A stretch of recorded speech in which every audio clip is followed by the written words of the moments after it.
Daniel, what have these last few games been like for you? I'm sweating. Obviously, you played a lot in the beginning of the games, and you kind of had to sit and watch for the second half. Just what's that been like? It's been a bit of a process. We got the three big rotation going on again, so we're still trying to figure out, the minutes and stuff with that. So main thing for me is just really just trying not to be frustrated with that instead of, really just coming out and playing. I really don't have anything to say about it that really phases me, because I done been in the three big rotation before, and I understand, we trying to figure it out, and we want guys to be on the floor at certain times and stuff. So, I just get in where I fit in. That's that's my thing. I stay ready and I stay motivated. I stay positive to be there for my teammates. It was a lot of frustration the first couple of games when we first started three big rotation, but that was just a lot of frustration with me just personally. I was in foul trouble the first two games with it, and then coming down the stretch, it was just a lot of things that wasn't going my way that I had to figure out on my own. So really, it wasn't any frustration with any type of rotation or anything. It's just like, personal stuff on the floor with me. But the three big rotation and stuff, that's the everyday thing right now, and I just have to deal with it. I can't really get frustrated because that's bringing negative energy to the team. And I don't want to be that guy comes in, oh, I'm not playing, I'm not doing this. That's not me. Whatever it takes to win. If go ahead. When you are in a rotation like that, kind of what do you hear from the coaches in terms of like what you need to do to be the guy who earns the minutes down the stretch? No, just stay ready. Some minutes aren't promised, especially in this league. So you just have to stay ready no matter what situation you're in, whether you starting and then you get put on the bench, or whether you getting brought off the bench. So really just staying ready and staying locked in mentally. That's why you guys see me on the sideline so much, really just in a good mood and trying to stay positive and bring energy to the team because you can make an impact on the sideline too, whether you're playing or not. So I just try to make an impact when I'm on the floor and off the floor. I try to bring my teammates up. I try to do the best I can to really just stay in that positive mindset, not just bring anything too negative to the team. We already have our ups and downs. We already have some adversity, dealing with the games and stuff that we've almost won and certain things like that. So really just trying to be like that positive person on the sideline, keep everybody in good spirits, and then make sure everybody what I'm saying, when your number is called, just be ready to go. But is there like something like maybe like defensively you think he needs to maybe clean up, or is it something on the offensive end? Are you talking about me personally or just the team? Oh, me just stop fouling. That's pretty much it. I talk to the refs and stuff as much as I can. I'm still learning when it comes to guarding, guys in the post and little things like that. Like I said, it's a lot of shots that I can go for. It's a lot of stuff I can just let go, and just get us into an early offense on down the stretch. But at the end of the day, I'm still learning. It's only my third year, I would say. I'm still taking it one step at a time, not really just trying to rush anything. I get frustrated here and there, but it's a process. So main thing I have to do is just trust it day in, day out. It's going to fall into place like a puzzle. Speaking of learning, what do you learn when you go up against a guy who's been around as long as like Marcus Aldridge has? There are like other players of that caliber that are just so experienced. I would imagine they have little tricks to the trade that you kind of need to see up close, Yeah. Right, to learn what they do. Yeah, they found their niche, especially when you got coaches, reaching out and touching the ball and found their niche, you know what I'm saying? But other than that, just going up against guys like that, it's real good for me because going up against guys that has a lot of years under their belt, it shows me the certain things that I could be able to do when I get in that position as well. So just really just nitpicking and watching film and really studying the things that they do and studying how they do it, their body language, what they do when they're on the floor, what they don't do when they're on the floor, little things like that, just nitpicking, trying to find the certain things that have gave them success throughout their career and try to implement that with me as well. Has there ever happened where you go up against, I don't know if it's Aldridge or any experienced big man, when you see them do something very subtle where immediately you like say, okay, I'm going to do that, and you kind of add it to your game? Oh, yeah, for sure. Yeah, for sure. I watch film on a lot of bigs in this league that really guard the pick and roll well. And just how, I've always been somewhat of a drop big and stuff, but I want to be able to be in a position to where I can come out and at least help the guards when they're getting, crushed on screens or anything like that, and just have the aggressiveness and the tenacity, just be able to be up there for my teammate talk to him, let him know what side the screen is coming on, and also being up there on the floor lined up with him, whether we have to blitz or I have to show, or if I just have to hedge in general, little things like that. Really just trying to up my defensive game to where I can excel in my career furthermore throughout the time that I'm in the league. And what was it like getting Wes Unseld back today? Did you guys welcome him back in a particular way? It was just business as usual. Everybody seen him. He came in and said hey to everyone, shook everybody's hand, gave everybody hugs. We missed him. So he came back in and he was locked in from the beginning. We went in, watched film, and he was locked in from the jump, ready to go. And that's just West Coast. That's just Coach West for you. You guys watch film today? Yeah. What's it like when you have a mistake that, just generally speaking, when you say you make a mistake in a game in a key moment, and that's like highlighted in front of the whole team? What's that feeling like for those of us who have never felt that? I mean, it's just a feeling of accountability that you have to hold yourself to, and the team is going to hold you to. When it comes to that, you really can't, I would say argue it. You can't say anything. You just have to, take it and figure it out from there. You can't really just, I would say, have a negative outlook on it, because if you do, I mean, it's just going to go downhill. It's like a domino effect. You say one thing wrong, but then everything else is going to come out the bag. So really just having a positive mindset with it, hold yourself accountable, and really just, take up from where you left off. That's the main thing. Learn from it and fix it. That's something that I've always done, especially when I've gotten called out. I get called out time and time again, but I mean, I don't really have a negative look at it. Sometimes I get frustrated, but at the same time, they're right, because there's a lot of guys on this team that, have a lot of faith in me and lets me know that I can be better, way better than what I've been playing, and little things like that. So I'm holding myself accountable to be able to be better in all the areas that I've messed up in, for sure. Did it take time to learn how to do that? Because I just know, I'm sure all of us in our own experience know when you make a mistake, it's the instinct to get defensive. Yeah. Yeah. It took some time for sure. I would say coming here after the trade, that's when like I for sure like locked into on how to actually, I would say approach it. But before that, yeah, I would cut you out quick. and it wouldn't be like on purpose. It's just like instinct, you know what I'm saying? Like, oh, you did this. Well, okay, forget, you know what I'm saying? Stay over there before some other negative stuff happened in here in this film room. But yeah, over the time that I've been in the league, I've just been slowly really just grasping the fact that, you got to hold yourself accountable in certain situations, especially if you mess up in that situation, so. All right, Gaff, let's transition over to Zoom. We'll start with Chris Miller. Hey, Gaff, earlier you said that you're used to this 3-center lineup. Last year, Alex was the guy that kind of started the game, played a few minutes and sat. And for the last 2 games, you've kind of taken over that role. Did you ever have any talks with him last year of like, how do you handle starting a game but have to sit for the rest?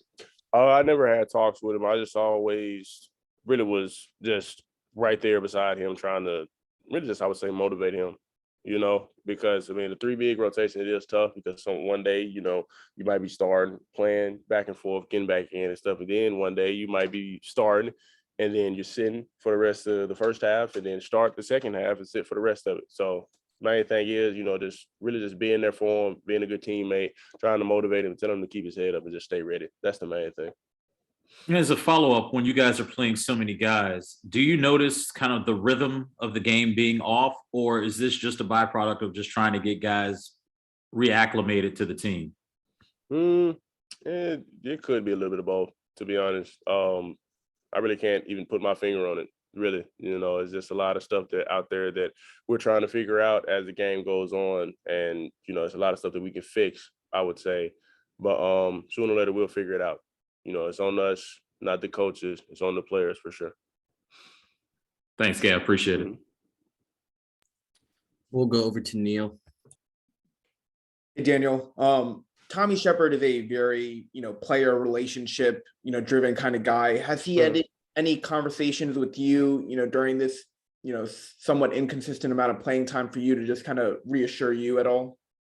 Main thing he says is just stay ready, just like any other coach on the team. They really just tell me to stay ready because, I mean, everybody knows when I'm frustrated, they can see it. It's it's not easy to hide my frustration. So when they notice it and stuff, they always pull me to the side and just let me know to stay ready and just whenever I get out on the floor, do what I always do. That's the main thing, but now I'm like I said, I'm still learning how to get the full grasp of just like staying locked in, staying positive, and just being there for my teammates. Because I mean, playing time isn't promised. Playing time can happen and it can't happen. So at the end of the day, I just want to do what it takes to be able to help the team win. And if that's me sitting on the sideline cheering guys on, I will for sure do that.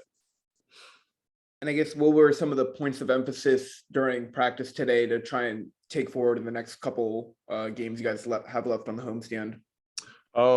Really just, I would say just like the defensive end and turnovers, I don't know. I forgot how many we had last night, but that's just the main thing. Really just focusing and locking in on the turnover part of the situation and really just focusing on also not letting teams speed us up. There's a lot of teams out there that like to switch 1 through 5. There's a lot of teams out there that like to, do a lot of stuff to Brad to keep him from touching the ball and stuff. So we have to learn through all those circumstances on how to take care of the ball and how to get the right people the ball too. Thanks, Daniel. Mm-hmm. Go to Wayne. What's up, Gaff? Just was curious. You came out and dominated against the Raptors. What looked so easy for you out there in that beginning stretch? Say that one more time. I said, what looked so easy for you out there in the beginning stretch? Because you came out and just dominated against the Raptors. Really just one of the things JB had said when we were in the locker room and stuff, he was saying just come out and throw the first punch, and Brad would always follow up behind him. It has to start with the first 5. So, I mean, I didn't want to come out and just let them throw the first punch and then, boom, we're playing catch up at the end of the first quarter. I wanted to come out and be up, either by the time we call the first time out, either they call the first time out or we do. But I wanted to be up for sure, and I wanted to come out, and I wanted to set the tone on the glass. I wanted to set the tone energy-wise. I just wanted to set the tone throughout all areas that would help us win the game, no matter the outcome that we had, even though we lost that game. I just wanted to come out and just be able to throw the first punch and let the guys know that, hey, we came to play. So let's go out, whether you coming off the bench or you're starting, come out and just play basketball. Thank you, Gaff. And we will finish up with Christos. Hey, Daniel, hope you're doing well. Speaking about your pick and roll on offensive end, how could you describe the level of communication with Bradley, Spencer, and the other guards of the team?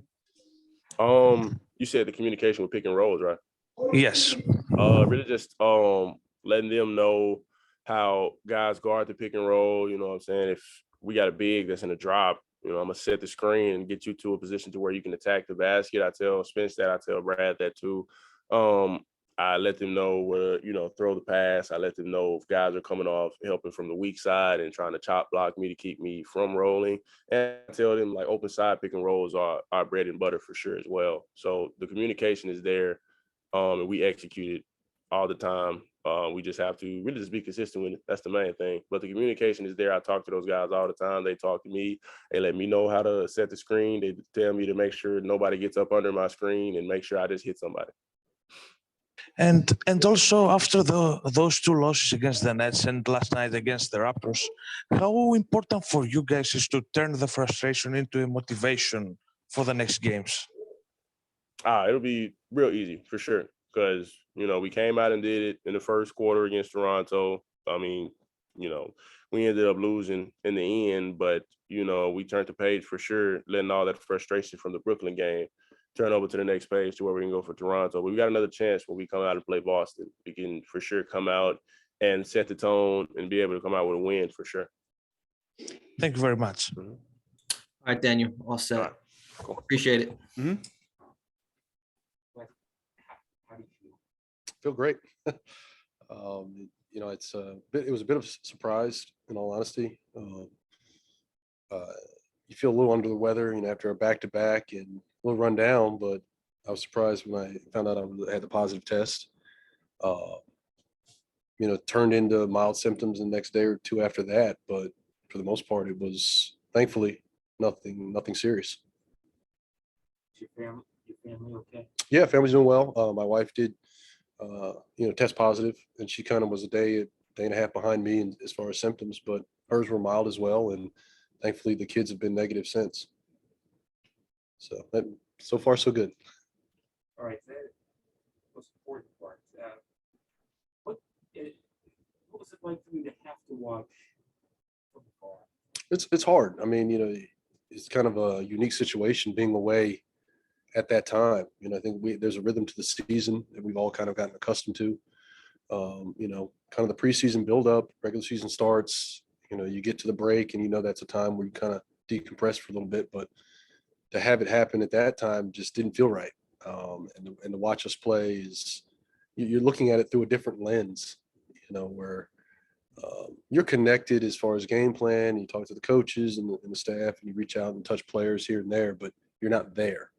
So there's a distance. It's kind of a weird dynamic, but it also allows you to kind of look at it from a different perspective, from a holistic perspective. And you watch the games live, and take your notes and this, that, and the other. But it's weird. Is there also a level of helplessness in a way, or? Yeah, I mean, to an extent, because you can't just make a change, or you can't dictate a change or a substitution or a play call. You have to trust that your guys are going to make the right reads and have a feel for some of the adjustments. And I give those guys credit. I mean, I think they've done a tremendous job under tough circumstances. It's easy when you can anticipate, if it were an injury of some kind and you had some time leading up to maybe formulate your thoughts. This was unscripted. I go down, Pat goes down, and JB's kind of like the next man up. So it's not easy to manage, to kind of circle the wagon, so to speak, and keep things afloat. But it is what it is. And I could give those guys credit for, doing the best job they could. JB's case at 9:40 a.m. call on Yeah. 2 p.m. tip. Yeah, it was tough because, I think we all have responsibilities and we plan accordingly, and that changed, instantly. So, how do you respond? We ask that of our players when, players are out with COVID or absence, injuries, what have you. Unfortunately, the staff's kind of still going through it. So, we are 46 going on 47 games in, and, we have our full roster complement. We've yet to see the full staff and roster, in concert. So it'd be exciting once we get everybody back and to see how it looks. Just how far is the staff down right now? You can't keep track. Well, yeah, we've gotten guys back, some guys, and right now Pat's still out, obviously. Ryan Richmond is still out. So those are kind of like the last two pieces we're working on getting back. I understand that TV back, they have to play.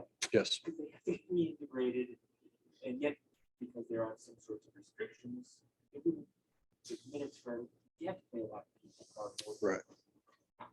How does getting that back? How does playing, say, 11 guys, which you have to do, impact a team? It's a challenge for sure. I mean, there's a rhythm to playing. Fair or unfair, this game is about rhythm, and some guys may get squeezed because you're playing 11, sometimes 12 guys by design, and it's choppy at times for certain guys in the starting group, knowing that they'll get their full complement of minutes, but they're not going to have those normal stretches. As TB Rui get away from maybe some of those restrictions, I think it'll help clean it up.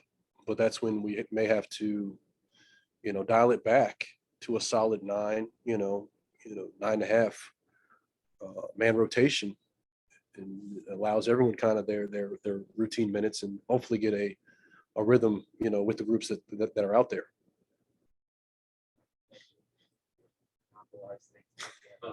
He had to carry it. Now that you're back. Right. Yeah. Welcome back. Thank you. Were you part of the film section today? Yes. Did you hear that? Yep.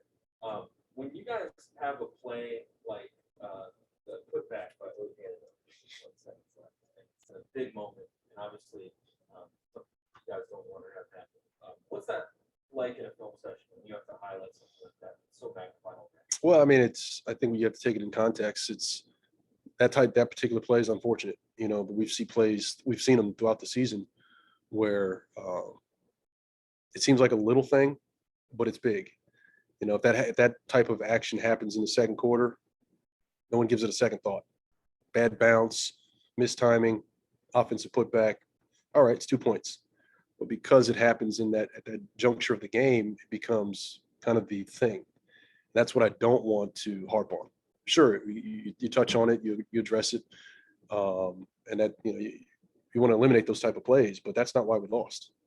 And I've said this plenty of times. There's so many other plays throughout the game. It's easy to look at the last possession, the last 10 seconds, and say, well, we lost because of that. That's not why. The runs that team made, last night crushed us.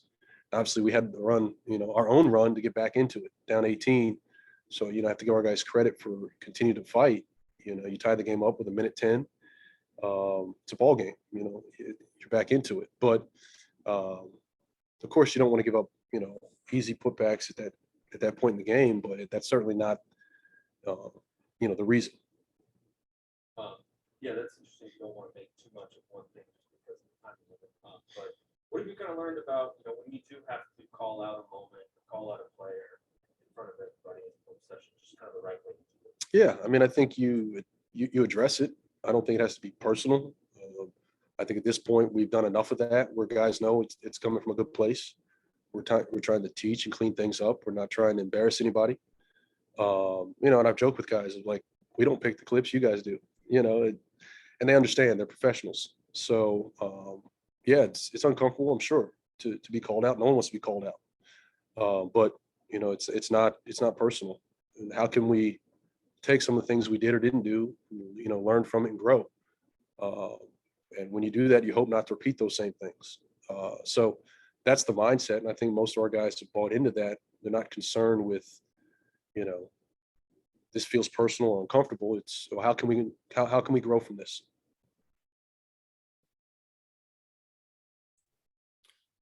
All right, Coach, let's transition over to Zoom. We'll start with Chris Miller. Wes, first and foremost, I'm happy that you're back and you're safe and healthy, you and your family. Thank you. I want to make sure I heard you right. By playing 11 guys, you said this is, quote, by design. How long do you think this will last? Because as you said, the game is a rhythm, and obviously the players are, trying to say the right things, but clearly everyone knows that, the game of basketball is all about rhythm and finding one. How long do you think playing 11 guys will last?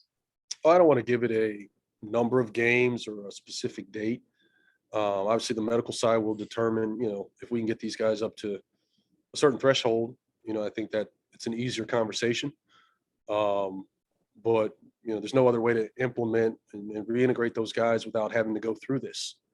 We talked about it before I, had to sit out for a few games that, this certainly is not ideal. You do this in training camp, but these are kind of the cards we've been dealt, and the timing's not, it's imperfect. So we have to take the opportunity now, because you think about, we've got 36 games left to play. So it's not, not a ton of games. I know it sounds like a lot, but it's not. You get through the break and all of a sudden you have 24, that's the tail end of the season. Those games really start to amplify. When you look at the seeding, the standings, 1 or 2 spots can make a huge difference. So that sense of urgency that we had at the beginning of the season, we've got to get that back. And to do that, you need that unit at some point to coalesce. So, playing 11, 12 guys right now, but we're gonna have to whittle it down. And, you talked about at the end of the game situations, making a comeback. Really the story of the game last night with the middle quarters getting outscored 71-47. How do you clean that up? You got off to a good start. That's something that you wanted to get cleaned up. That got fixed. Mm-hmm. But those middle quarters really hurt you. Why? Well, I mean, obviously last night the turnovers crushed us.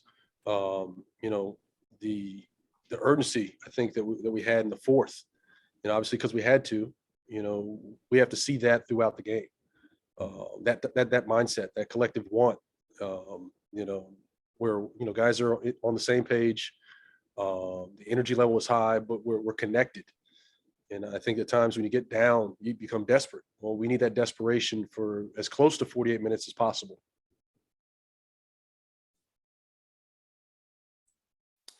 We'll go over to Neil. Hey, Coach.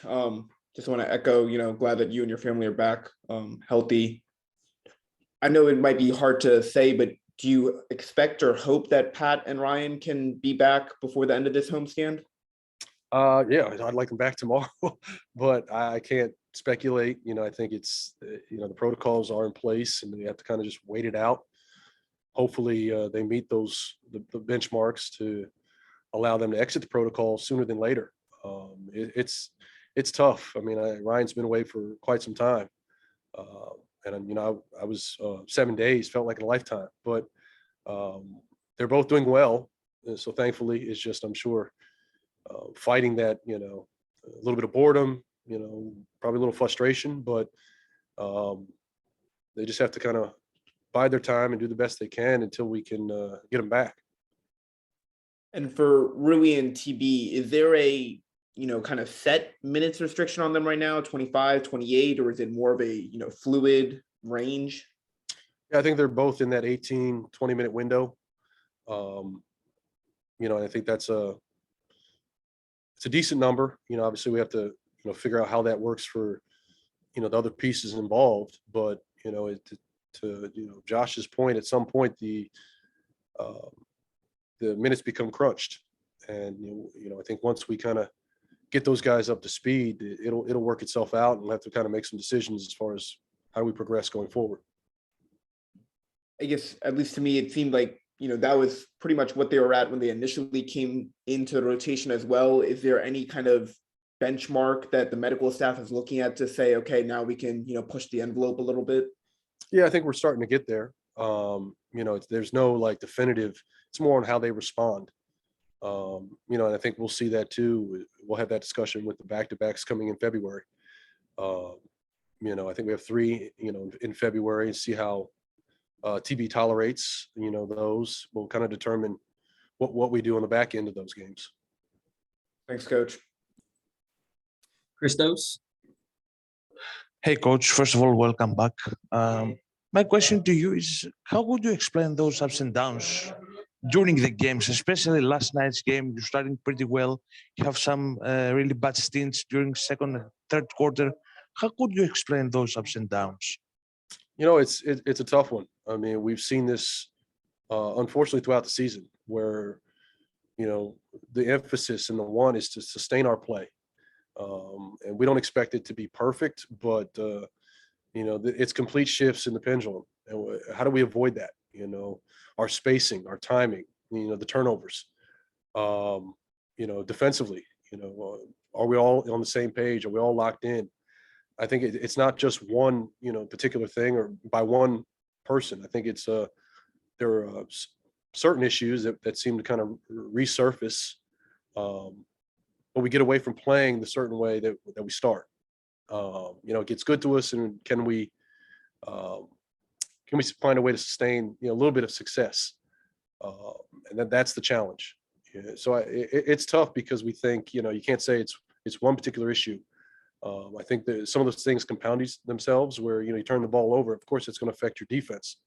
You're not getting shots to the rim. You're not getting shots off, and you're not valuing your possessions. So, of course, there's a point differential. I think they're all tied in, but it's not one particular thing that we can point to say, well, that's the reason. And also, one of your goals from the beginning of the season until now was to limit the bad habits on your game. How satisfied you are about that? If I had to give it a scale, I'm not completely satisfied, no, because we've seen, some correction in some of the habits, and we've seen regression in others. So I think it's going to be a constant, work in progress. How do we, find a level of consistency where these are some things, some standards that we hold ourselves to, we hold each other accountable to. We don't deviate from that. I think if we can get to that point, we'll see, an uptick in our consistency. Thank you very much, Coach. Wayne. Hey, Coach, good to see you. Welcome back, and I'm glad your family's okay. Thank you. I want to dial it back to the perspective. After being on the sidelines and then you're watching it from home, is there anything that you can say like, wow, maybe I can implement this, or things you might have caught that you maybe wouldn't have seen on the sideline? Well, I think to that point, you look at it differently, because I think when you're in the moment, you're trying to plug holes, wherever you see an advantage, you try to take advantage of that. You don't like a matchup, you may switch that on the fly. Your substitution pattern may change, your play calls, you don't really have any control over that when you're watching it on TV. So it's just more of a holistic approach, and it's frustrating because, you feel removed and distance. We have conversations with the staff and throughout the day after the game, about the film the next morning. They did a great job as far as streaming the practices and the shoot around. So at least I could watch and feel somewhat connected. But you do try to find, little nuanced things where, expanding a certain package for certain guys. So we toyed with some things this morning. It's not completely divergent from what we've done, but just adding little wrinkles to certain things and maybe give us an advantage and put guys in different spots. And lastly, Coach, I know you're happy to be back, but how cool was it to see Coach Pat and Coach JB just get that opportunity? Oh, it's amazing. I mean, that's in essence what it's about. I benefited from that, in those situations where, you're the lead assistant, the coach is absent for whatever reason. He may get tossed in the middle of the game. He could be an illness and doesn't coach a game, and you have to step up and kind of insert yourself into that role. There's no greater experience for it than having to go through it. And you have a certain, idea, you think you do, of how it's supposed to go. And this is part of my growth this season, learning how to, navigate some of the pitfalls and the day-to-day, managing my time, managing people, all those things. It's in a small window, but that opportunity is invaluable. Thank you, Coach. Appreciate you. Mm-hmm. Neil, did you have a last question? Yeah, sorry, Coach. Do you expect to have Kyle tomorrow? I do. Sounds good. Thanks, Coach. Mm-hmm. All right, Coach.